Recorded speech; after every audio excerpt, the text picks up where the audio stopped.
2015年3月24日，大约上午10点41分，德国之翼9525号航班在法国阿尔卑斯山坠毁，机上所有人员全部遇难。后续的一项调查显示，这起空难的发生是有人蓄意造成的，但并非破坏行动或恐怖袭击。在德国之翼这起灾难中，坠机是由副驾驶造成的，他叫安德烈亚斯·卢比茨，他是有目的经过精心计算的把飞机直接撞向山体侧面。德国之翼是一家很受欢迎的低成本航空公司，隶属于德国汉莎航空公司，在欧洲境内经营多条航线。德国之翼9525号航班起飞时是在巴塞罗那埃尔普拉特机场的72跑道，于当地时间上午10点01分，比原计划大约晚了半个小时。它的目的地是杜塞尔多夫机场，按计划应在那边降落，预计到达时间为当地时间上午11点39分，也就是预定的落地时间。机上共有144名乘客、2名飞行员以及4名机舱乘务员，他们一行人来自超过18个不同的国家，从日本到荷兰等地。在一次一切正常、毫无异常的起飞之后，机上的飞行员在当地时间上午10点30分向空中交通管制人员确认了相关飞行指令。然而，在上午10点31分，飞机离开了原本指定的巡航高度，也就是11600米，约38000英尺，并且在未获批准的情况下开始快速下降。空中交通管制人员很快宣布这架飞机进入紧急状态，因为他们已经无法再与飞机取得联系。整段下降过程只持续了10分钟。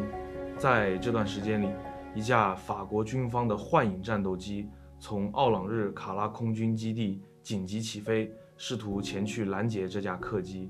然而，还没等战机赶到，客机就已经下降到1880米的高度，也就是大约6175英尺。随后，在阿尔卑斯山一处偏远地区坠毁，位于尼斯西北方向，机上人员无一生还。当时外界还不知道机上到底发生了什么，但之后的调查揭开了整件事令人不寒而栗的真相。本次航班的机长是34岁的帕特里克·佐登海默机长，27岁的安德烈亚斯·卢比茨担任副驾驶。驾驶舱语音记录显示，卢比茨一开始对佐登海默机长态度还算礼貌，尤其是在起飞阶段。但当机长开始进行中断飞行的简报时，向他说明接下来的飞行计划和落地安排，卢比茨的语气就变得有些急躁不耐烦。后来，当机长离开驾驶舱前往洗手间时，卢比茨反锁了驾驶舱门，且还关闭了外部的解锁功能。佐登海默机长通过对讲机请求重新进入驾驶舱，他不断敲门，语气和动作越来越急迫，但始终得不到任何回应。机长和机舱乘务员一起试图破门而入，但和所有驾驶舱门一样，在911恐怖袭击事件之后，它已经被大幅加固，用来防止任何人闯入。当卢比茨一边操控飞机，让它稳定地朝地面俯冲时，驾驶舱语音记录仪录下了机长等人疯狂砸门的声音，还有空中交通管制中心不断打来的呼叫，以及卢比茨自己平稳、规律的呼吸声。除此之外，他没有发出任何别的声音，一句话也没有说。在撞山前的最后时刻，语音记录仪只记录下了机舱里乘客的最后尖叫，那是他们意识到即将发生什么时发出的绝望呼喊。虽然事件的事实已经相当清楚，但有一个问题依然萦绕在人们心中：为什么卢比茨要这么做？对他住所的搜查以及对他进行的详细心理评估，为这个问题提供了一些答案。卢比茨最近刚被医生判定不适合工作，但他没有把这一情况告知自己的雇主，他还在服用处方药，同样也没有向公司报告，并且被诊断患有一种躯体化精神疾病，也就是会出现一系列身体症状，但却找不到明确生理原因的那种病。在卢比茨的案例中，最主要的症状是一种强烈而毫无根据的恐惧，他坚信自己正在逐渐失明。为此，卢比茨先后找了40多位医生求诊，但是没有任何医生能查出他的视力有问题，也找不到他为何会如此恐惧失明的具体原因。他非常害怕这种自己以为的失明会让他失去飞行员执照，于是卢比茨开始产生自杀念头。调查认为，他的处境之所以被进一步恶化，还因为当时并没有专门的飞行员保险来承担飞行员因丧失飞行能力而导致收入中断的风险。一旦被正式宣布不适合飞行，他在经济上几乎会被彻底拖垮。更糟的是，在当时的德国，关于飞行员在什么情况下必须上报自身病情，以及在什么情况下应当优先保护其隐私，并没有特别清晰的规定。这就意味着，对卢比茨来说，几乎没有外在压力强迫他披露自己的健康问题，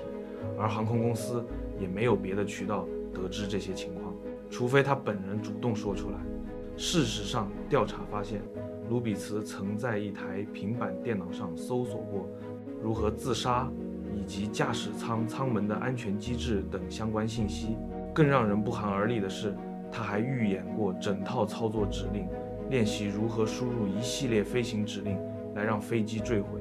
当时他独自一人在驾驶舱内，是在执行9525号航班之前的那一趟出港航班上所做的演练，也就是在德国之翼9525真正出事之前。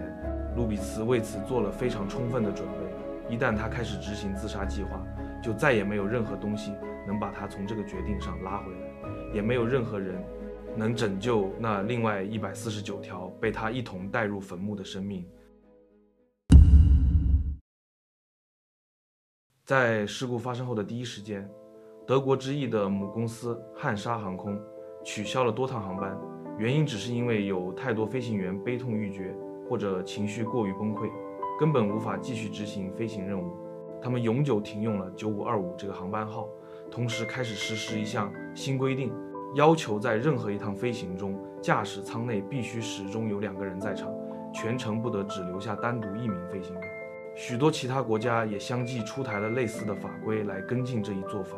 这些改变让完全复制德国之翼事故的情况变得不太可能，但这起事件仍然让许多人切身意识到，飞行其实是多么脆弱、多么依赖个体的一件事。在一架客机上，几百条生命被交到区区1-2个人的手里，而这些人对乘客来说不过是陌生人，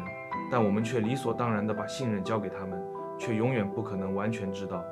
他们的脑子里到底在想些什么。